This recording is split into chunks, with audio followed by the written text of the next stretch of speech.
Assalamualaikum warahmatullahi wabarakatuh. Yang terhormat Bapak Dr. Andes Nurdin, MSI selaku Pembimbing 1. Yang terhormat Ibu Dr. Pujiati, MPD selaku Pembimbing 2. Yang terhormat Ibu Dr. Elina Rufaida, MSI selaku pembahas. Di sini saya akan memaparkan hasil penelitian saya yang berjudul Pengaruh Penggunaan Media Kahoot dan Variasi Soal Terhadap Prestasi Belajar Ekonomi dengan Motivasi sebagai Pemoderasi. Latar belakang masalah, di SMA Negeri 1 Sumberjo sudah menerapkan kurikulum 13, tetapi penerapan media pembelajarannya yang belum efektif, sehingga siswa merasa bosan dalam belajar dan memiliki motivasi belajar yang rendah, sehingga mengakibatkan prestasi belajar ekonomi yang rendah. Metode penelitiannya menggunakan penelitian deskriptif verifikatif dengan pendekatan expose foto dan survei.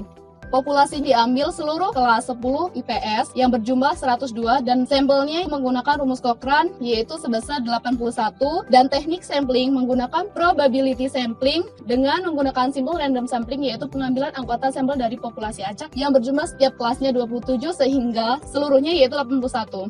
Sejarah singkat SMA Negeri 1 Sumberjo. SMA Negeri 1 Sumberjo berdiri pada tanggal 1 Juni 2001 dan memiliki gedung sendiri pada tahun 2004. Tahun 2009 ditetapkan sebagai Rintisan Sekolah Standar Nasional RSN. Tahun 2013 ditetapkan sebagai Sekolah Piloting atau Sasaran Pelaksanaan Kurikulum 2013 di Kabupaten Tanggamus dan tahun 2017 melaksanakan 5 hari sekolah. Uji normalitas X1 yakni penggunaan media Kahoot memenuhi kriteria dengan melebihi 0,05 yakni 0,12. Selanjutnya, variasi soal yaitu 0,66 lebih besar daripada 0,05 dan motivasi belajar 0,649 lebih besar daripada 0,05. Prestasi belajar ekonomi yakni 0,091 lebih besar daripada 0,05 dinyatakan seluruh uji normalitas berbasis normal. Uji homogenitas penggunaan media Kahoot sebesar 0,306 lebih besar daripada 0,5 dinyatakan homogen. Variasi soal nilai SIG-nya 0,93 lebih besar daripada 0,5 dinyatakan homogen dan motivasi belajar nilai SIG-nya 0,093 lebih besar daripada 0,5 dan dinyatakan homogen. Uji linearitas garis regresi sederhana. Uji linear X1 terhadap Y yaitu 0,558 lebih besar 0,5 dinyatakan linier dan uji linear X2 terhadap Z yaitu 0,100 lebih besar 0,05 atau dinyatakan linier. Uji linear Y terhadap Z yaitu 0,115 lebih besar daripada 0,5 dinyatakan linier. Uji multikolinearitas X1 nilai SIG 0,05 dengan koefisien R sama dengan 0,964 terjadi multikolinearitas.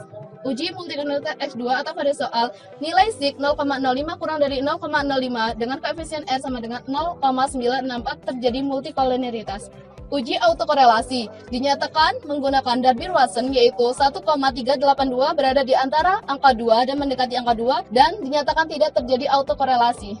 Selanjutnya uji heterokodastisitas penggunaan media Kahoot yaitu 0,140 melebihi 0,05 dinyatakan tidak terjadi heterokodastisitas.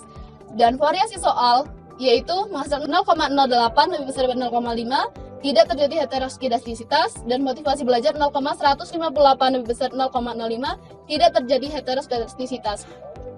Uji hipotesis secara parsial X1 terhadap Y yaitu diperoleh T hitung lebih besar T tabel atau 4,786 lebih besar daripada 1,990 dinyatakan penggunaan variasi soal penggunaan media Kahoot berpengaruh terhadap motivasi belajar sebesar 85%. X2 terhadap Y yaitu diperoleh T hitung lebih besar dari T tabel yaitu 4,043 lebih besar 1,990 dan SIG 0,00 lebih kecil daripada 0,5 sehingga variasi soal berpengaruh terhadap motivasi belajar sebesar 6,2.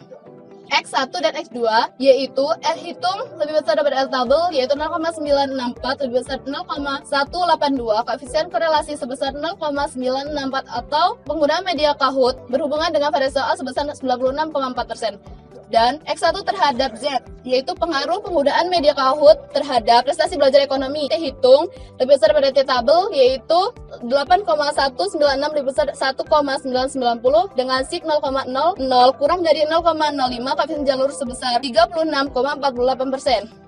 Yang kelima yaitu X2 terhadap Z. Pengaruh variasi soal terhadap prestasi belajar ekonomi sebesar 4,005 lebih besar daripada 1,990 dengan nilai SIG 0,00 kurang dari 0,05 dengan pengaruh sebesar 11,29%. Yang keenam yaitu Y terhadap Z. Motivasi belajar terhadap prestasi belajar ekonomi dihitung lebih besar dari tabel atau 7,366 lebih besar daripada 1,990 dengan nilai sig 0,00 kurang dari 0,5 koefisien jalur sebesar 3,48%. Uji hipotesis secara parsial yang ketujuh yakni X1, Y, dan Z.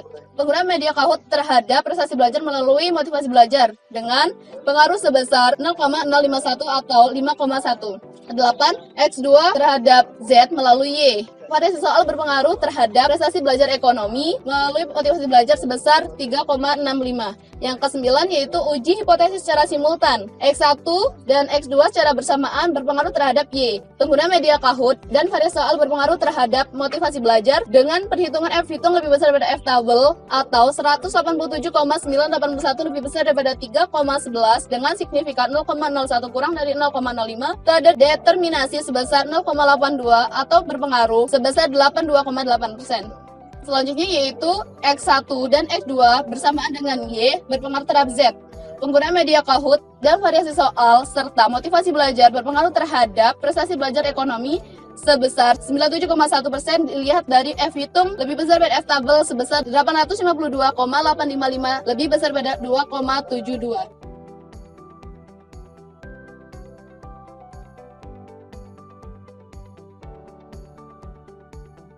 Demikian presentasi dari saya. Saya akhiri. Wassalamualaikum warahmatullahi wabarakatuh.